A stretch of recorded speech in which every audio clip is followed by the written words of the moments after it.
Page number 147 पर देखेंगे तो उदाहरण 1 है। उदाहरण 1 देखिए क्या है। किसी एक शंकुछेद के आकार की बाल्टी की ऊंचाई 28 सेमी है। बाल्टी के दोनों वृत्ताकार भाग की त्रिज्या 12 सेमी तथा 15 सेमी है। तो बाल्टी में भरे जाने वाले पानी की मात्रा ज्ञात कीजिए। पाई का मान दिया है 22/7।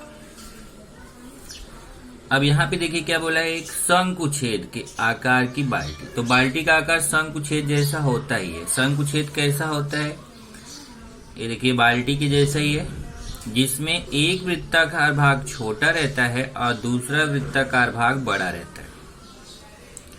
तो जो बड़ा वाला भाग है उसकी त्रिज्या को यहाँ पर R1 माना गया है। जो छोटा वाला भाग है उसकी त्रिज्या को R2 माना गया है और ऊंचाई को h माना गया है।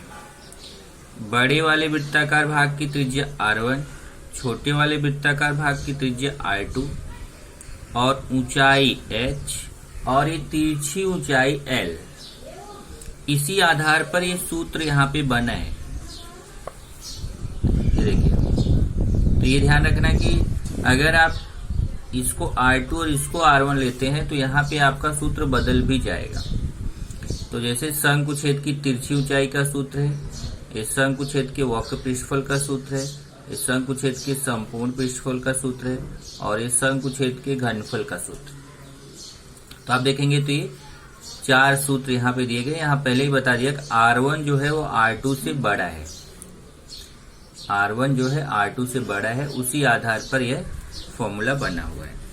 तो सबसे पहले अगर हम उदाहरण 1 देखेंगे, किसी एक शंकुछेद के आकार की बाल्टी की ऊंचाई 28 सेमी है।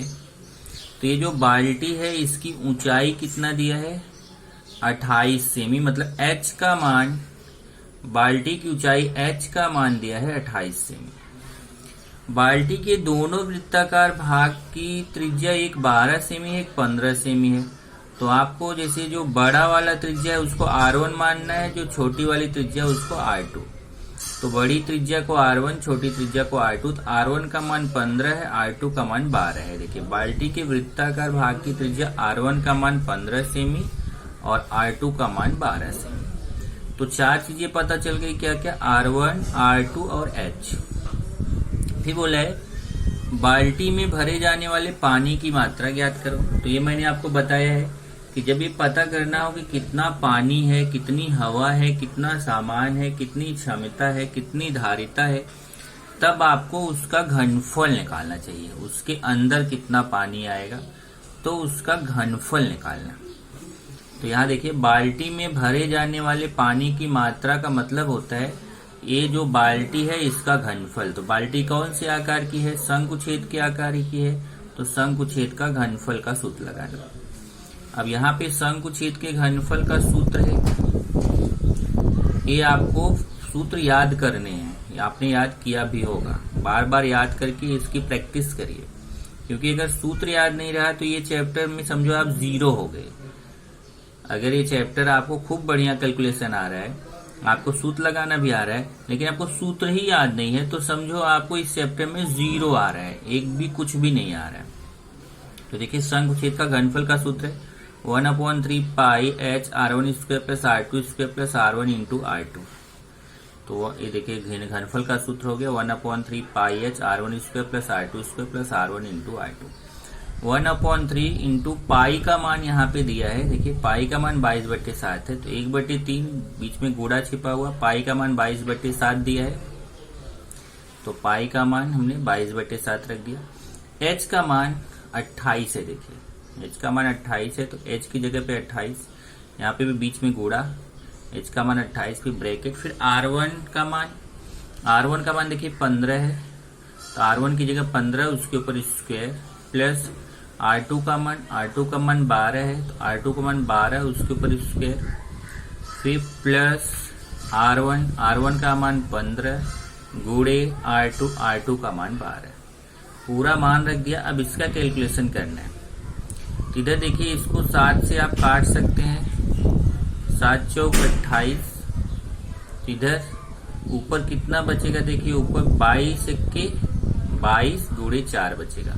ऊपर 22 का 1 में गुणा होगा, 22 1 के 22 गुणे 4 और नीचे 3 बचेगा। इधर 15 का स्क्वायर मतलब 15 गुणे 15 225। 12 का स्क्वायर करेंगे 12 गुणे 12 144 और 15 में 12 का गुणा करेंगे 180 आएगा। ये गुणा करना है। फिर यहाँ पे ये सब जोड़ लीजिए, 225 144 और 180 तीनों को एक साथ जोड़िए तो आएगा 549। अब इसको हम 3 से काट देंगे। 549 में 3 का भाग देंगे, 549 भागे 3 करेंगे तो 3 1 के 3, 3 8 24, 3 3 9। आप ऐसे 549 भागे 3 ऐसे कर सकते हैं तो आपको 183 आएगा। तो इधर 22 में 4 का गुणा हुआ तो 22 चौक 88 गुणे 183 और फिर 183 और 88 का गुणा करोगे तो आएगा 16104 सेमी क्यूब। ये सेमी क्यूब क्यों आया? क्योंकि यहाँ पे आपके क्वेश्चन में सेमी में दिया था। प्रश्न सेमी में दिया है तो घनफल की इकाई घन सेमी या सेमी क्यूब होता है। अब इसको लीटर में बदलना है तो अगर सेमी क्यूब को लीटर में बदलना है तो 1000 का भाग देना है। ये ध्यान रखिए, जब भी आपको सेमी क्यूब को लीटर में बदलना है तो 1000 का भाग देंगे। 1000 का भाग देंगे तो 1 2 3 0 है तो यहाँ पे दशमलव छिपा हुआ है। देखिए 16104 में 1000 का भाग देंगे तो 1000 का भाग देंगे तो यहाँ 1 2 3 0 है तो यहाँ 3 स्थान बाद दशमलव, यहाँ दशमलव छिपा हुआ 3 स्थान खिसक जाएगा, 1 2 3 3 स्थान के बाद यहाँ आ जाएगा तो आंसर आएगा 16.104 है। 16.104 लीटर। ये सेमी क्यूब किस में बदल जाएगा? लीटर में। तो यही आंसर आ गया। इसको आप चाहे तो केवल 2 स्थान तक आंसर दे तो बेस्ट है। बाल्टी में पानी की मात्रा 16.10, 4 को छोड़ दीजिए, 10 लीटर। या आप पूरा आंसर दे तो भी चलेगा। ज्यादातर हम क्या करते हैं, दशमलव के बाद 2 स्थान तक देते हैं तो केवल आप 16.10 तक आंसर दे सकते हैं।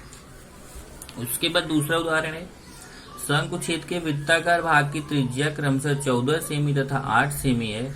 यदि शंकु छेद की ऊंचाई 8 सेमी हो तो निम्नलिखित के मान ज्ञात कीजिए। अब की बार पाई का मान 3.14 है। अब ये सेम ऐसा ही क्वेश्चन है।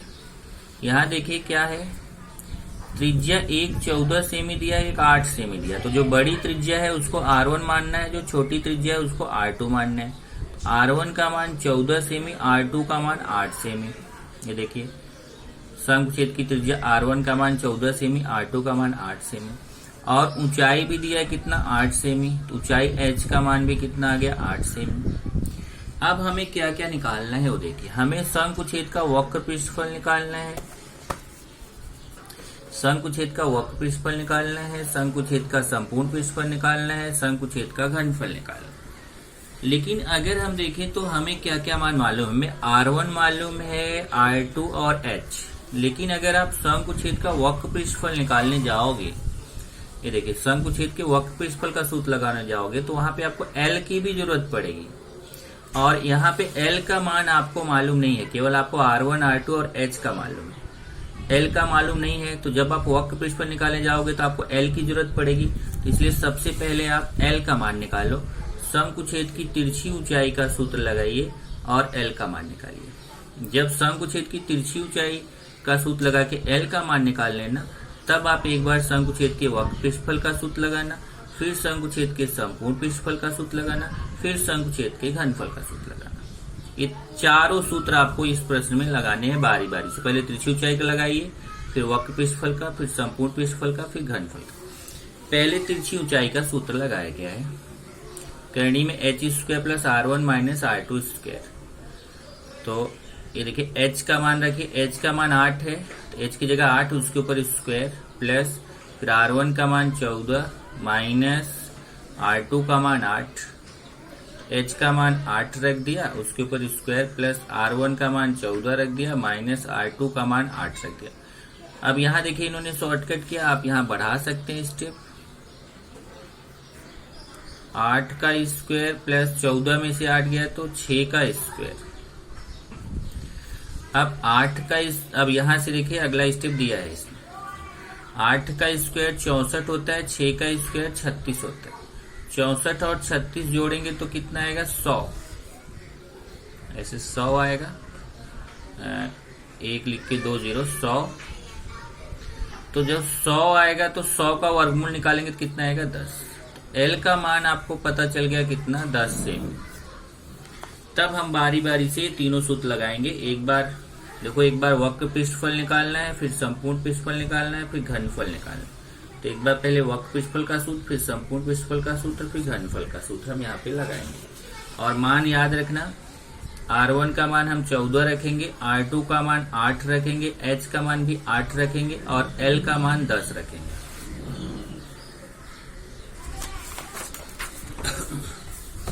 ये देखिए, पहले क्या क्या रखना है हमें, R1 का मान 14, R2 का क्या रखना है 8, H का रखना है 8 और L का रखना है 10। चलिए पहले शंकुछेद के वक्र पृष्ठफल का सूत्र लगाते। पाई ब्रैकेट में R1 प्लस R2 L। पाई का मान 3.14 प्रश्न में दिया है, तो जो प्रश्न में दिया है हमें वही रखना पड़ेगा। यहाँ देखिए प्रश्न में 3.14 दिया है तो हमें 3.14 ही रखना पड़ेगा, हम अपने मन से चेंज नहीं कर सकते। तो पाई का मान 3.14, R1 का मान 14 है तो R1 का मान 14, ये बीच में गुणा छिपा हुआ कोष्ठक मतलब गुणा, R1 का मान 14 प्लस R2 का मान 8 गुणे L का मान 10। अब इसका कैलकुलेशन आपको कैसे करना है, ये 3.14 गुणे 14 में 8 जोड़ दीजिए, 14 में 8 जोड़ेंगे तो 22 गुणे 10। अब इन तीनों का बारी बारी से गुणा कर लीजिए तो आएगा 690.8। यहाँ पे शून्य लगा देना, वह सेमी लिखा है उसको आपको लिखना चाहिए वर्ग सेमी या फिर सेमी स्क्वायर, इन दोनों में से कोई एक, या तो वर्ग सेमी लिखो या सेमी स्क्वायर। फिर शंकुछेद का संपूर्ण पृष्ठफल, ये इतना सूत्र है। चलिए मान रखेंगे, पाई का मान 3.14, R1 का मान, यहां से देखिए ये पाई का मान 3.14 रखेंगे, फिर यहाँ पे ये L का मान रख दिया है उसने, तो आप चाहे तो L का मान बाद में रख सकते हो, उससे कोई फर्क नहीं। उसने क्या किया, L का मान पहले रख दिया है, तो क्योंकि गुणा के रूप में है तो इसने पहले रख दिया। जबकि आप यहाँ पे अगर आपको कंफ्यूजन होता आप L का मान यहाँ गुणे 10 करके बाद में रख सकते हो, उससे कोई फर्क नहीं। तो समझ में आया आपको, L का मान इसने पहले रख दिया, जबकि L का मान यहाँ बाद में भी रख सकते हो और उससे कोई फर्क नहीं है। फिर R1 का मान 14, R2 का मान 8, फिर यहाँ आएंगे पाई का मान 3.14, R1 का मान 14 उसके ऊपर स्क्वायर, फिर आएंगे पाई का मान 3.14, R2 का मान 8 उसके ऊपर स्क्वायर। इधर से देखिए ये फिर वही है, ये तो वही मान है जो वक्र पृष्ठफल का आया था, 690.80 आएगा यहाँ पे 80। और इसमें पहले आप क्या करना, 14 का स्क्वायर करना, फिर 14 का स्क्वायर कितना आएगा 196, 196 में फिर 3.14 का गुणा करना तो ये आएगा 615.44। इधर पहले 8 का स्क्वायर 64, 64 में 3.14 का गुणा करेंगे तो ये 8 का स्क्वायर पहले कर लेना, 64 आएगा, 64 में 3.14 का गुणा करना तो ये आएगा 200.96। फिर आप ये तीनों को जोड़ लीजिए ऊपर नीचे लिख के, और तीनों को जोड़ेंगे। इसने पहले क्या किया है कि पहले इन दोनों को जोड़ा है, देखिए पहले इन दोनों को जोड़ के लिखा है, फिर इन दोनों को जोड़ के लिखा है। यहाँ पे भी वर्ग सेमी लिखा है, आपको इसको वर्ग सेमी लिखना चाहिए। तो आप चाहे तो तीनों साथ में जोड़ के डायरेक्ट स्टेप कर सकते हो, ये स्टेप बीच वाला करने की जरूरत नहीं है, आप तीनों साथ में जोड़ के भी लिख सकते हो। उसके बाद शंकुछेद के घनफल का सूत्र है 1/3, पाई का मान 3.14, H का मान 8, R1 का मान 14 उसके ऊपर स्क्वायर, प्लस R2 का मान 8 उसके ऊपर स्क्वायर, प्लस R1 का मान 14 गुणे R2 का मान 8। यहाँ पे भी देखो कैलकुलेशन आपको वैसा ही करना पड़ेगा, 1/3 गुणे 3.14 गुणे 8, इधर 14 का स्क्वायर करना तो 196, 8 का स्क्वायर 64 और इन दोनों का गुणा करना 112, फिर ये 1/3 3.14 इंटू 8 और ये तीनों जोड़ लो, ये तीनों जोड़ेंगे तो 6 4 10 2 12, 1 1 2 6 2 8 9 8 17 और 1 1 2 1 3 372 आएगा। फिर इसको 3 से काट दीजिए, 3 1 के 3, 3 दूना 6, 3 चौक 12। आएगा 3.14 गुणे 8 गुणे 124। अब इन तीनों का गुणा करोगे तो आपको ये आंसर आ जाएगा। यहाँ घ सेमी लिखा है तो बेस्ट है कि आप इसको घन सेमी लिखें, या फिर आप इसकी जगह पे सेमी क्यूब भी लिख सकते हैं। दोनों में से कोई, चाहे घन सेमी लिखे चाहे सेमी क्यूब लिखे। तो इस तरीके से प्रश्न संख्या 7.2 के पहले 2 उदाहरण थे, वो मैंने आपको बता दिया।